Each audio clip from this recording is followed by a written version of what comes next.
¿Alguna vez se ha preguntado qué hacen los presos en su día a día? ¿Cómo es la vida entre rejas y si milagrosamente se portan bien tras su encarcelamiento?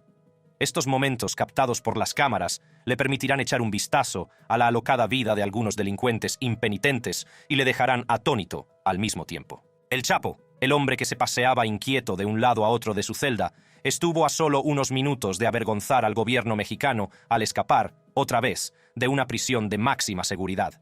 Ese hombre es El Chapo. Joaquín Guzmán, popularmente conocido como El Chapo, fue en su día el líder del cártel de Sinaloa. Fue detenido por primera vez el 9 de junio de 1993 en Guatemala tras una persecución a gran escala por su implicación en el asesinato del cardenal mexicano Juan Jesús Posadas Ocampo. Al parecer, la muerte del cardenal fue un error, ya que el objetivo del cártel responsable era matar a Guzmán, no al cardenal. Guzmán fue encarcelado en uno de los complejos de máxima seguridad de México, en Almoloya de Juárez, y finalmente trasladado a otro en Jalisco conocido como Puente Grande. En 2001, mientras cumplía su condena de 20 años, Guzmán planeó una fuga al temer que iba a ser extraditado a Estados Unidos para enfrentarse a cargos de narcotráfico. El 19 de enero se abrieron las puertas de la celda de seguridad electrónica del Chapo y se desactivaron las cámaras de seguridad de la prisión. Escondido en un carro de lavandería, escoltado por un guardia de la prisión y conducido por otro, el Chapo se convirtió en un hombre libre.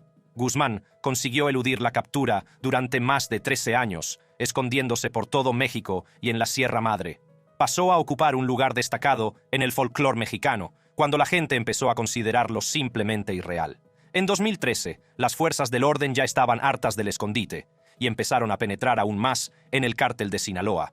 Cuando se detuvo al líder del escuadrón de asesinos del cártel, José Rodrigo Arechiga Gamboa, alias el Chino Anthrax, las autoridades estadounidenses empezaron a comprender cómo se comunicaban y movían los líderes del cártel de Sinaloa. El Chapo volvió a ser detenido en la madrugada del 22 de febrero de 2014 en un hotel de Mazatlán y fue recluido en la prisión de máxima seguridad del Altiplano, en México, después de que el gobierno declinara enviarlo inmediatamente a Estados Unidos. Su celda estaba equipada con circuito cerrado de televisión y todo el mundo parecía vigilarle muy de cerca esta vez. Lo que las fuerzas del orden no sabían era que Guzmán, responsable de muchos túneles de introducción de droga a través de México y Estados Unidos, estaba aprovechando la zona de duchas de su celda, que era un punto ciego en las cámaras, para cavar un túnel para una nueva fuga. El 11 de julio de 2015, Guzmán fue captado por las cámaras de seguridad esperando tranquilamente algún tipo de señal. Se inclina hacia la ducha y camina hacia su cama y se sienta. A las 20:52 se quita las sandalias de los pies y, en un abrir y cerrar de ojos, desaparece. Las autoridades descubrieron más tarde que Guzmán se había ido durante una comprobación rutinaria y descubrieron que había un agujero de 20 por 20 pulgadas bajo la ducha que conducía a un detallado y elaborado túnel. El comisionado nacional de seguridad, Monte Alejandro Rubido, dijo en español durante una conferencia de prensa que el túnel está equipado con tubos de PVC, plástico, presumiblemente para ventilación, así como iluminación, y una motocicleta montada sobre orugas para ser utilizada como mecanismo de tracción, probablemente para extraer la tierra de la excavación y también utilizada para mover herramientas y maquinaria de perforación. El túnel conducía a un edificio inacabado en Almoloya de Juárez que se utilizó como mascarada para las actividades de excavación. El bochorno político llevó a incansables esfuerzos para recapturar a Guzmán y solo 6 meses después, el Chapo fue aprehendido después de un tiroteo masivo con infantes de marina mexicanos en Los Mochis. Ahora cumple cadena perpetua y se encuentra en la prisión Supermax de Florence, Colorado. Terry Whitehead, lo que estás viendo son las imágenes de la cámara corporal de Terry Whitehead, de 19 años, esposado en su celda de detención y golpeando repetidamente al oficial correccional de Louisville, David Schwartz. Whitehead estaba detenido antes del juicio en abril de 2018, cuando el oficial David Schwartz, de 47 años, lo atacó y golpeó repetidamente, a pesar de que estaba esposado. ¿Por qué se preguntarán ustedes? Porque Whitehead había puesto papel higiénico para tener privacidad en el baño. Otro agente, Devan Edwards, de 21 años, activó accidentalmente su cámara corporal y captó la agresión. Antes de que comenzara la grabación, se ordenó a Whitehead que retirara el pañuelo de papel que había colocado como señal, pero no pudo hacerlo porque estaba utilizando el retrete, lo que provocó que le rociaran con gas pimienta y le propinaran un puñetazo. En el video se oye a Whitehead acorralado y retrocediendo ante los agentes que le atacan, todos ellos con guantes de plástico, llamando a su madre. A la gente cuya cámara corporal está grabando, se le oye gritar: «Whitehead, ¿qué estás haciendo, tío? Nunca he tenido un problema contigo. ¿Por qué tienes que escupirnos? Los sargentos vienen por aquí. Ya sabes cómo es esto». A lo que Whitehead responde: «Whitehead, solo necesitaba cagar. Lo juro por Dios, hermano. Solo necesitaba cagar». Whitehead, asustado, mira fijamente a Schwartz y le asegura que no intentaba causarle problemas. Schwartz le propina entonces un fuerte puñetazo en la cara. Este levanta las piernas para intentar protegerse y uno de los agentes le ordena que las mantenga bajadas. A continuación, Schwartz sale de la celda y se le graba montando una rabieta, dando portazos y marchándose enfadado. Schwartz intentó entonces encubrir la agresión, mintiendo sobre el incidente y presentando un informe de arresto contra Whitehead. En el informe, acusaba a Whitehead de un delito grave de agresión en tercer grado, alegando que el recluso escupió a los agentes. Cuando salieron a la luz las grabaciones de la cámara, se retiraron los cargos y Schwartz fue despedido inmediatamente. La madre de Whitehead, Janelle Stark, pidió implacablemente la persecución de todos los implicados y presentó una demanda. Whitehead, que afirmó que Devan Edwards también estuvo involucrado en el ataque. Whitehead sufrió contusiones, hinchazón y perdió el conocimiento como resultado de los continuos golpes en la cara y la cabeza según la demanda, y fue trasladado al hospital de la Universidad de Louisville el 25 de abril de 2018, después de perder el conocimiento. Edwards también fue relevado de sus funciones por no informar del incidente y por mostrar previamente acciones poco profesionales en las redes sociales. Donna Gentry, otra funcionaria de prisiones, también fue acusada en relación con el ataque después de que se descubriera que permitió a Schwartz y Edwards entrar en la celda en contra de la política de la cárcel. También presentó el informe falso sobre la paliza e incluso ordenó a Edwards que corroborara su falso informe. David Schwartz fue condenado a 2 años de prisión federal por su delito, y Gentry recibió 3 años de libertad condicional con un toque de queda de 9 de la mañana a 5 de la tarde durante 8 meses de su condena. Motín en el centro de detención del condado de Sandoval. La gente tiene diferentes razones para hacer la guerra. Puede ser para defender sus derechos, contra la opresión o simplemente debido a un conflicto de larga duración. Pero esta espeluznante guerra entre fuerzas del orden y reclusos, grabada por cámaras de circuito cerrado y cámaras corporales de la policía, no es más que una tontería. Un grupo de 9 reclusos del centro de detención del condado de Sandoval emprendió una guerra contra los funcionarios de prisiones. Una guerra tan violenta que tuvo que intervenir el grupo especial.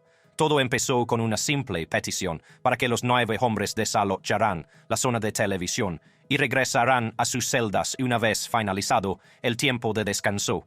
Y una petición que, por supuesto, no debía ser nueva para ellos. Los hombres debían de estar viendo algo realmente importante porque increparon a los agentes que habían venido a pedirles que se marcharan. Los funcionarios se retiraron y pidieron refuerzos. Cuando llegaron los refuerzos, los presos siguieron sin rendirse. Comenzaron a prepararse para una batalla, literalmente. Se quitaron las camisas y se taparon la cara en señal de que era la hora del juego, y pronto empezó el motín. Los oficiales que estaban presentes sintieron más peligro del que podían manejar y se dieron la vuelta y salieron de la zona de televisión. Notificaron el motín al grupo operativo y con lo que sobrevino, es evidente que hicieron bien en abandonar a los reclusos cuando lo hicieron. Para entonces, los reclusos habían cerrado la puerta de la zona, bloqueando el acceso y dificultando que la fuerza los sometiera. Los agentes intentaron introducir gas lacrimógeno por la rendija de la puerta, pero los amotinados la rellenaron con mantas.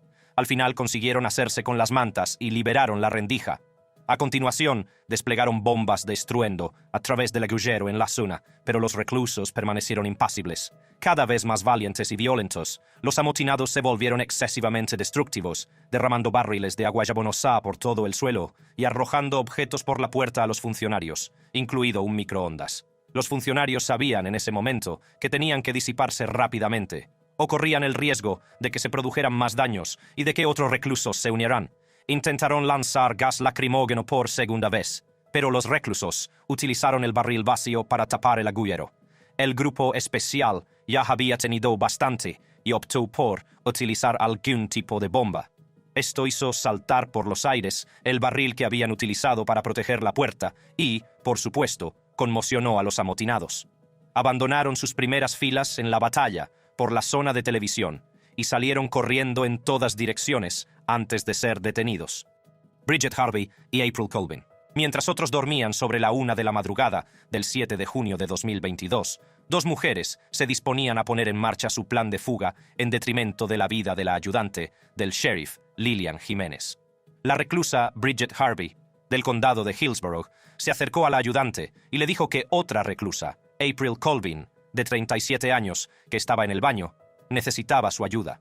La ayudante Jiménez se puso en marcha inmediatamente, teniendo en cuenta que era una hora intempestiva, y siguió a Harvey, de 42 años, hasta donde le dijo que Colvin estaba en apuros. Lo que la ayudante Jiménez no sabía era que las dos mujeres habían planeado una fuga para la que necesitaban las llaves que ella tenía. Tenían la intención de utilizar sus llaves para abrir las puertas de su celda y besar de nuevo el aire de libertad. Harvey iba armada con una funda de almohada, un peine que había afilado con los dientes y el afán de hacer lo que fuera necesario para escapar del encarcelamiento aquella noche.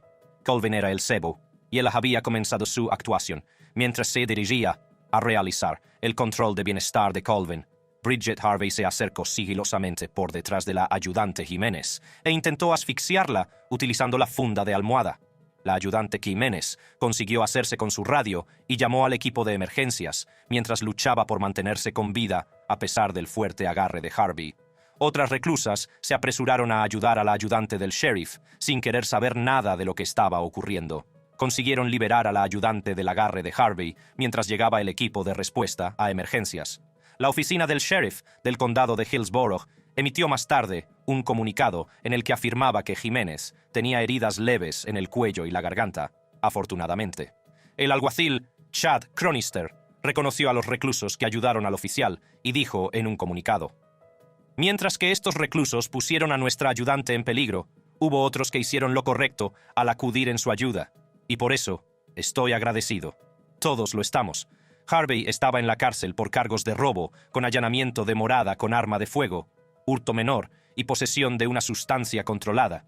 Y Colvin por cargos de hurto menor, posesión de una sustancia controlada, resistencia a agentes sin violencia, allanamiento de morada, merodeo y resistencia a agentes sin violencia. Ambas mujeres, que tienen muchos delitos en común, fueron acusadas. Harvey, que confesó haber planeado la agresión y también estaba en posesión de un peine que afiló con los dientes, fue acusada de agresión con agravantes a un agente de la autoridad, introducción de contrabando en un centro de detención y evasión de un confinamiento. Colvin también fue acusada de evasión. Ambas mujeres, en un intento de acortar su estancia en prisión, ganaron inadvertidamente más tiempo en ella. Matthew Trevino. La noche del 5 de agosto, el veterano del ejército Matthew Trevino, con antecedentes de enfermedad mental, tuvo un episodio dentro de su celda de aislamiento en el ala J de la cárcel del condado de Pasco.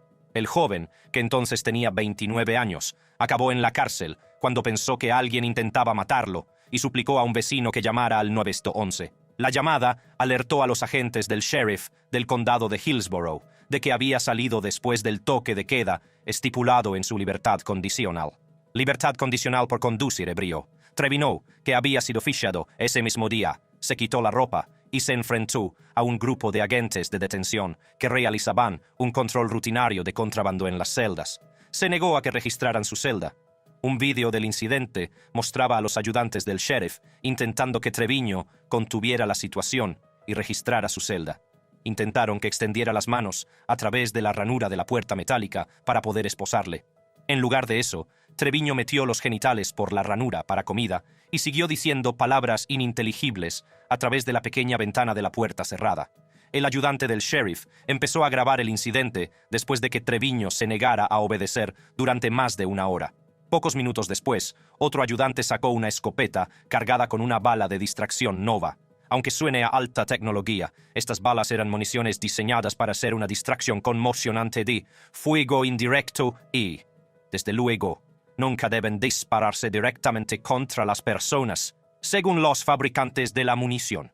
Perdiendo todo el sentido de la formación, uno de los diputados gritó a Trevino esposa arriba o vamos a utilizar menos letal en usted, ¿entiendes? Otros agentes observaban. El ayudante Robert Haas volvió a gritar al enfermo. ¡Espósate! 2 veces, y cuando Trevino siguió sin sacar las manos, apuntó la escopeta hacia Trevino a través de la ranura para la comida y disparó a 1 metro de distancia, desgarrando una herida espantosa en la carne de la parte superior del muslo izquierdo de Trevino y penetrando hasta el hueso. La ráfaga del arma fue lo suficientemente fuerte como para hacer retroceder a 2 ayudantes del sheriff adyacentes. Trevino gritó y cayó al suelo, extenuado por el dolor de la herida que acababa de recibir. Pasó meses en un hospital de veteranos y fue sometido a 3 operaciones para reparar la herida. En una entrevista telefónica con el Tampa Bay Times, reveló sus luchas contra la esquizofrenia paranoide desde que se alistó en el ejército hace más de 1 década. El abogado de Trevino, Lee Perlman, presentó una denuncia contra los agentes y presentó el vídeo como una prueba clave que pretendía utilizar en el Tribunal Federal. Dijo: al principio del vídeo dicen que hoy van a disparar una bala nueva. Lo han preparado todo. Están observando, esperando. Nadie dice, «Hey, no hagas eso», o «Detente».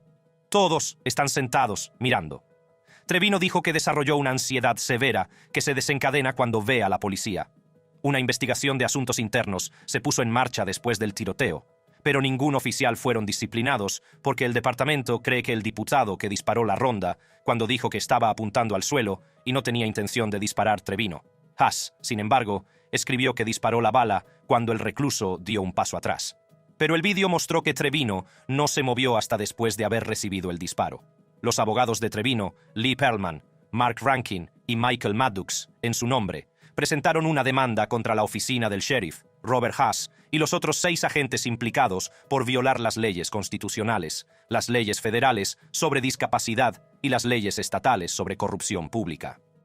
Curtis Williams, el agente de detención Daniel Miskes, trabajaba con el Departamento de Policía del Condado de Oklahoma desde septiembre de 2019 y no había experimentado ningún problema que pudiera considerarse demasiado grave. Era diligente y llevó a cabo sus tareas como tenía previsto la noche del 27 de marzo de 2021. Miskey había subido medicamentos a la 10ª planta de la casa de la cárcel con la intención de dispensárselos a sus destinatarios, pero se encontró con un incidente que le dejaría una huella imborrable de por vida. El recluso Curtis Williams pidió a Miskes que abriera la puerta de su celda para poder barrer la suciedad que había acumulado. Miskes, sin pensarlo, abrió las puertas y Williams le atacó inmediatamente. Consiguió dominarle y después le esposó. Curtis Montrell. Williams, que estaba en la cárcel por cargos relacionados con la violación, cogió entonces las llaves de Miskes y liberó a otros reclusos. Williams despojó a Miskes de su radio y su teléfono y procedió a Facebook Live, todo el tiempo dejando que Miskes fuera brutalmente golpeado mientras estaba esposado. En la transmisión en directo, Williams despotricó sobre las malas condiciones que tenían que soportar en la cárcel gritando: Williams: no tenemos comida, tenemos mojo en las bandejas, no podemos ducharnos. Otros reclusos se unieron a la diatriba con algunos mencionando que no tenían espejos también. Los otros que no querían participar en el incidente de la lucha por la libertad de los rehenes tuvieron que elegir entre recibir la ira de Williams o ponerse con el memorándum inmediatamente. 2 horas después de la terrible experiencia de Miskes, la unidad táctica entró en la cárcel de la 10ª planta. Al ver a la unidad, todos huyeron a sus celdas excepto Williams, que estaba de pie en las escaleras sobre un Miskes arrodillado, con un cuchillo en la garganta. Un agente sacó su pistola y disparó rápidamente 2 tiros a Williams. Williams murió instantáneamente por los disparos y puso fin a la experiencia cercana a la muerte del agente Daniel Miskes. El agente Miskes fue trasladado de urgencia al hospital, donde se recuperó totalmente. Dimitió el 27 de mayo de ese mismo año, ya que no quería volver a participar en ese tipo de vida. Shane Joseph y Willie Ames Driver. El 4 de junio de 2018, Shane Joseph y Willie Ames Driver estaban de servicio de basura en la cárcel del condado de Houston, sacando carritos de basura, y todo parecía normal. Estaban bajo la atenta mirada de un supervisor que los escoltaba mientras tiraban la basura que sacaban rodando a un contenedor gigante fuera, en el césped. No era nada fuera de lo normal que los reclusos salieran de la cárcel para trabajar. De hecho, en lo que respecta a la basura, todo seguía igual. Los funcionarios de prisiones también sabían que existía el riesgo de que los reclusos se dieran a la fuga. Ese riesgo se materializó aquella noche. hacia las 20 horas, cuando Saip y Driver se permitieron soñar con la libertad robada. Acostumbrados a la rutina, los dos reclusos aprovecharon el momento y se dieron a la fuga. Probablemente planeado de antemano y en el momento justo, las imágenes de CCTV mostraron a los dos cuando de repente salieron corriendo por el césped hacia una zona boscosa que alberga un complejo de apartamentos mientras el supervisor observaba horrorizado. El comandante Alan Everidge, del departamento del sheriff del condado de Houston, declaró más tarde que algunas de las bolsas eran muy pesadas, así que se dirigieron a la parte trasera del contenedor en lugar de tirarlas por encima. Se marcharon a pie hacia el bosque que hay detrás de la cárcel. El agente supervisor informó rápidamente a los demás y se envió un grupo de búsqueda. El grupo encontró los monos y delantales verdes que llevaban los reclusos en los alrededores de la cárcel y dedujo que los dos hombres se habían desnudado en ropa interior durante su estancia. Ambos hombres parecían haber planeado la huida, pero no su destino, y tomaron caminos separados en un punto. Se organizó una persecución de 2 días y se rastrearon las zonas de la prisión y sus alrededores en busca de los fugitivos. Sin embargo, las fuerzas del orden no tuvieron que hacer demasiado, ya que el lunes, sobre las 22 horas, Willie Ames Driver, de 24 años, fue localizado y detenido de nuevo tras correr a un complejo de apartamentos cercano y solicitar el uso del teléfono de un residente. Shane Joe Saip, de 38 años, fue capturado la mañana del 5 de junio a raíz del avistamiento de unos testigos. Lo encontraron escondido en un granero a unos 5 kilómetros de la cárcel. Ambos fueron capturados en calzoncillos. Ambos hombres fueron acusados de conspiración para cometer un delito y de fuga, y si todavía no has llegado a la conclusión, se embolsaron más tiempo de reclusión. Pascal Payet orquestó una fuga tras otra que dejó atónitos a muchos. Nacido el 7 de julio de 1963, el francés Pascal Payet se labró una carrera delictiva y selló su notoriedad protagonizando fugas de prisión poco menos que de película. En 2001, secuestró un helicóptero y se fugó de la cárcel de Luines con la ayuda de Frédéric Impoco. En 2003, organizó otra fuga en helicóptero para sus 3 compañeros, Frank Perletto, Michel Valero y Eric Alboreo, que habían sido detenidos con él en 1999. El dichoso grupo fue capturado 3 semanas después. En 2007, Payet era uno de los presos más vigilados de Francia y nunca permanecía en la misma cárcel más de 6 meses. Había sido clasificado oficialmente como preso sometido a una vigilancia especialmente intensa y recluido en régimen de aislamiento. El 14 de julio de 2007, mientras los franceses celebraban el Día de la Bastilla, jornada nacional en la que se conmemora el asalto a la Bastilla, Payet planeó otro asalto. Aprovechando las celebraciones, 4 hombres enmascarados secuestraron un helicóptero en el aeropuerto de Cannes, Mandelieu, y lo utilizaron para liberar a Payet de su confinamiento solitario en una prisión de Grasse. El helicóptero aterrizó en Brignoles y Payet y sus cómplices huyeron del lugar y liberaron ileso al piloto. De forma similar a la última fuga de Payet en helicóptero, que duró 5 minutos, las imágenes de las cámaras de seguridad captaron a Benjamin Hudon Barbier, de 41 años, realizando una maniobra similar en 2003. Hudon Barbier se había confabulado con su compañero de prisión Danny Provençal y algunos otros cómplices en el exterior del centro de detención de Saint-Jérôme, en Quebec, para organizar una fuga de la prisión de la forma más ruidosa. Al parecer, Provençal no tenía conocimiento previo de la fuga, pero se encontraba, para él, en el lugar y el momento adecuados. Los cómplices externos, Billy Beaudoin y Steven Marchisio, alquilaron un helicóptero con el pretexto de dar un paseo turístico por las Laurentides. Cuando el helicóptero despegó, Marchisio ordenó al piloto que aterrizara en el tejado del centro de detención donde Hudon Barbier esperaba nada más aterrizar. No perdieron tiempo y lanzaron una cuerda para que Hudon Barbier y Provençal subieran hasta el os. Tardaron menos de 10 minutos en darse a la fuga, tiempo durante el cual las fuerzas del orden o no se enteraron, o simplemente no reaccionaron. Incluso se pudo ver a los hombres sonriendo y charlando un rato, mientras uno ayudaba al otro a subir con la cuerda. A continuación volaron hasta un coche de huida que les esperaba situado en el recinto de un hotel de Steadel, y se marcharon en grupos de 2. El piloto fue liberado ileso. Hudon Barbier fue detenido por ordenar una serie de asesinatos y se enfrentaba a cargos de asesinato en primer grado, asesinato en segundo grado y 2 cargos de intento de asesinato. Estarán de acuerdo conmigo en que ese tipo de persona no tiene nada que hacer en la sociedad. Houdon Barbeau y Marchisio fueron detenidos pocas horas después tras un intercambio de información de seguimiento y algunos disparos. Provençal y Baudouin también fueron capturados unas horas más tarde. Todos los protagonistas del thriller de acción fueron condenados. Al cerebro, Houdon Barbeau, le cayeron 16 años, además de su cadena perpetua sin posibilidad de libertad condicional durante 35 años.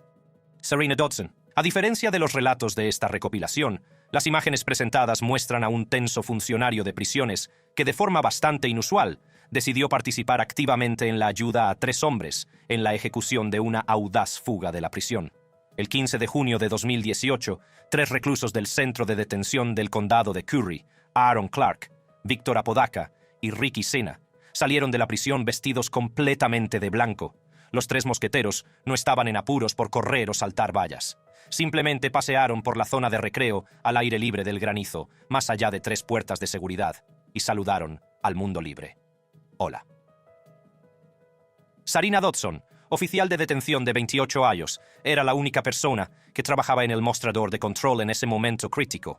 Su nerviosismo era palpable, ya que se movía incesantemente y se pasaba nerviosamente los dedos por el pelo mientras realizaba sus tareas. Desactivó deliberadamente las alarmas y proporcionó un falso recuento, todo ello con la intención de facilitar la huida de aquellos hombres. Sorprendentemente, no hubo amenazas ni coacción para que Dodson se opusiera a su juramento. En cambio, Dodson había sido hábilmente engatusada para que se convirtiera en cómplice de la audaz fuga de la prisión, un escalofriante ejemplo del poder de las tácticas de ingeniería social y de cómo pueden manipular incluso a las personas más desprevenidas para que miren hacia otro lado. Los presos contaban con 11 minutos de ventaja, gracias a su novia desde dentro. Se hicieron con una muda de ropa y en un abrir y cerrar de ojos desaparecieron. Sin embargo, la ley no tardó en alcanzar a Dodson en Lubbock y sus socios criminales fueron detenidos casi una semana después, tras un dramático enfrentamiento con la policía. En última instancia, Dodson tuvo que hacer frente a las consecuencias de sus actos, llegando a un acuerdo de culpabilidad que la llevó a ser condenada por 3 cargos de ayuda a la evasión, delitos graves de 3er grado y un cargo de introducción de contrabando en una cárcel, que es un delito grave de 4º grado. El presidente del tribunal, el honorable Matthew Chandler, declaró durante la sentencia de Dodson que ésta no se había sumado al plan en el último momento y que, de hecho, había premeditado sus acciones aquel fatídico día. Dijo, no fue una decisión espontánea, fue el resultado de días y semanas de planificación. Todos recordamos dónde estábamos cuando oímos que 3 reclusos peligrosos se habían fugado. El efecto dominó del miedo se extendió por toda la comunidad. Chandler sentenció entonces a Dodson a 10 años y medio de prisión con la posibilidad de obtener 18 meses de libertad condicional supervisada. Quantrell D. Schwartzlow, de 18 años, fue detenido y alojado temporalmente en una habitación. Mientras esperaba a ser fichado, Quantrell, que estaba esposado, decidió que no iba a ir a la cárcel y que tenía que pensar en algo rápido. Estaba detenido y a la espera de ser acusado de los delitos que había cometido contra la mujer con la que mantenía una relación. Quantrell había asfixiado a la joven hasta que se desmayó y cuando estaba inconsciente, la agredió sexualmente. El ayudante del fiscal Perry Foltz informó posteriormente de que Schwartzlow dijo que intentaba hacerla sentir mejor durante su sentencia en el tribunal del condado de Rock. La víctima detalló posteriormente una relación llena de abusos y amenazas en la que pensó que iba a morir. Ella dijo en su declaración de impacto de la víctima, «Creí que iba a morir el día que me estrangularon, la forma en que me agarró por la garganta, el modo en que sus ojos se oscurecieron y los ruidos que oí mientras caía inconsciente quedarán grabados para siempre en mi cerebro.